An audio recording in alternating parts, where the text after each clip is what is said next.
సేవకులారా సువార్తికులారా. దేవుని స్తోత్రం. మీ అందరికీ వందనాలు. Praise the lord. బాగున్నారా? దేవునికి మహిమ కలుగును గాక.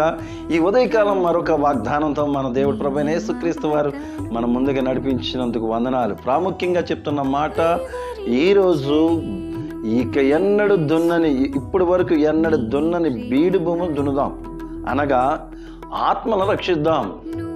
మన ఆత్మలు అనగా మనకు కొన్ని చుట్టూ ఉన్న ఆత్మలు కొన్ని ఉన్నాయి. ఆత్మల్ని మనం రక్షిద్దాం. ఎలా రక్షిద్దాం? కొన్ని ఆత్మలకి మన సాక్ష్యాన్ని, మన సంఘంలో ఉన్న సాక్ష్యాలని మనం ఏం చేయాలంటే పెంపొందించాలి, అనేక మందికి తెలియచేయాలి.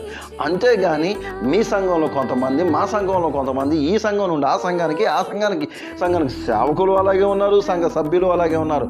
ఎక్కడి నుండి వస్తున్నారు, ఎక్కడికి వెళ్తున్నారో గ్రహించలేని ఈ స్థితిలో ఉన్నారు. ప్రియ సహోదరి సహోదరులారా, నా మాటలు మీకు కొంచెం బాధకరంగా ఉండొచ్చు, లేకపోతే ఇబ్బందికరంగా ఉండొచ్చు.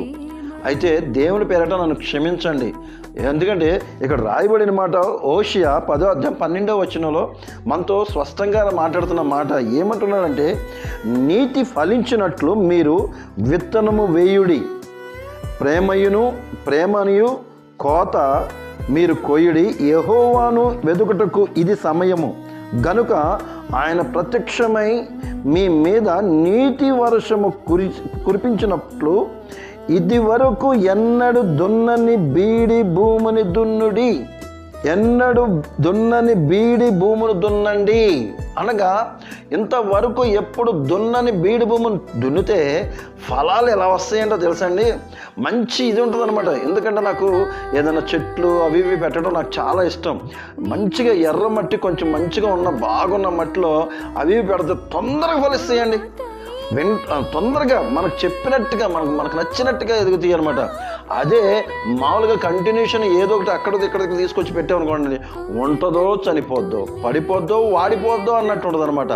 ప్రియ సహోదరి సహోదరులారా, సంఘ కాపర్లారా, మనము ఇంతవరకు ఎన్నడి దున్నని బీడు భూమును దున్నుదాం, అనగా మనము మంచి ఆత్మలని పరిశుద్ధాత్మలోకి నడిపిద్దాం. ఆత్మీయంగా నడిపించుకుందాం. అంతేగాని మనం చేపలు పట్టిన వారిని చేపల దాంట్లో నుంచి మనం పట్టుకోవడం గొప్పతనం కాదు, అది మంచిది కూడా కాదు. నేను నా గురించి మాట్లాడట్లేదు, ఇప్పుడు జరుగుతున్న సందర్భం బట్టి. అలాగే పెద్ద సంఘాలకు వెళ్తున్న సంఘస్థులారా, మీతో మాట్లాడుతున్నాను. ఎందుకంటే పెద్ద సంఘాలకు వెళ్తున్నాము, వాళ్ళకి ఫోటోలు దిగుతున్నాం, వీళ్ళకి ఫోటోలు దిగుతున్నాం అని అనుకుంటున్నామేమో. అది దానివల్ల ఏ ఉపయోగం లేదు. మీ దగ్గరలో ఉన్న చిన్న సంఘాలని బలపరచండి, స్థిరపరచండి. మీ కొరకు సేవకుడుగా మీ ముందున్నాడు, సేవకుడుగా మీ ముందుకు వచ్చి ప్రార్థన చేస్తున్నాడు. పిలిస్తే పలికేదట్టు ఉండాలి. అది సేవకుడు అంటే. సేవకుడు అంటే మీకు పని చేసేవాడు సేవకుడు, అంతేగాని పని చేయించుకునేవాడు సేవకుడు కాదు.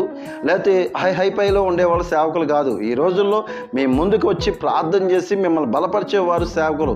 అంతేగాని వీటిల్లో తిరుగుతూ, లేకపోతే అక్కడిక్కడ మంచి అది కాదండి. మోకాళ్ళ ప్రార్థన ఉందా, ఆత్మీయ విశ్వాసం ఉందా, చెక్ చేసుకోండి. ఇప్పటికైనా సరే చెక్ చేసుకొని ఆత్మీయ జీవితంలోకి నడవాలని మిమ్మల్ని కోరుకుంటున్నాను. ఇదివరకు ఎన్నడూ దున్నని బీడు భూములు దున్నుదాం సేవకులుగా. అదేవిధంగా ఫలించాలి. మీరు ఆత్మీయంగా ఉండాలంటే సంఘ సభ్యులారా, మీరు స్థిరంగా మీ దగ్గరలో ఉన్న సంఘాల దగ్గరికి వెళ్ళి సేవకులతో పాటు సహకారిగా ఉండమని మిమ్మల్ని బ్రతుకులాడుకుంటే, చిన్న ప్రార్థన, చిన్న వాక్యం దేవుడు దీవించి ఆశీర్వదించును గాక. ఆమేన్. కళ్ళు మూసుకుందాం, ప్రార్థన. పరిశుద్ధుడా, నీకు వందనాలు, నీకు స్తోత్రాలు నా తండ్రి. అవునయ్యా, ఇదివరకు దున్నని బీడు భూమిని మేము దున్నేవారుగా మేము ఉండుటకు సహాయం చేయండి. కొత్త ఆత్మను సంపాదించే కృపను నాకు దయచేయండి నా తండ్రి. అలాగే నా తండ్రి, ఇదిగో ఎంతమంది అయితే బలహీనంగా ఉన్నారో, ఎంతమంది అయితే సేవ కోసం సిద్ధపడుతున్నారో, ఎంతమంది అయితే అయా దీన్ని నిజమైన దేవుడు యేసుక్రీస్తు వారని తెలియదు ఉన్నారో, వారందరినీ నా తండ్రి మేము మీ మందిరాలకు నడిపించుటకు నీ కృప చూపించాను.